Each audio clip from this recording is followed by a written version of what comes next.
Chapter 3, Mishnah 9. Having described the preparations for the Paraduma service, the Mishnah now deals with the service itself. The Torah in chapter 19, in Numbers chapter 19, verses 3 through 6, describes the Paraduma service as follows. You shall give it, i.e. the Paraduma, to Eleazar the Kohen. He shall take it out to the outside of the camp, and he shall slaughter it before him. Eleazar the Kohen shall take some of its blood with his finger, and sprinkle some of its blood toward the face of the tent of meeting 7 times. He shall burn the parah before his eyes. Its hide, and its flesh, and its blood with its dung he shall burn. The Kohen shall take cedar wood, azov, and crimson thread, and he shall throw them into the burning of the cow.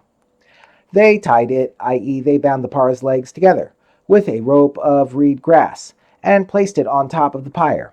They positioned its head at the south side of the pyre and its rear at the north side, and they turned its face toward the west, in the direction of the Beis Hamikdash. The Kohen stood at the east side of the Paraduma with his face toward the west. He slaughtered the Paraduma with the knife in his right hand, and received its blood in the palm of his left hand. The next Tana disagrees with the last point.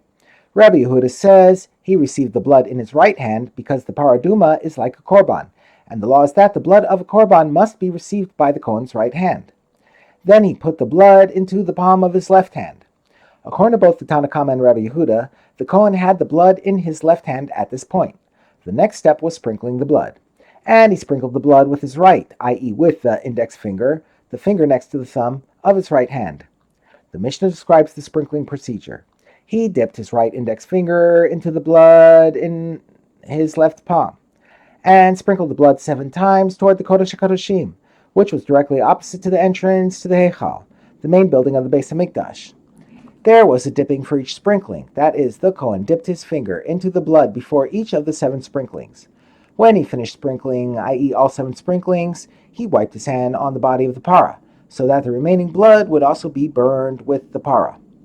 The next step was lighting the pyre.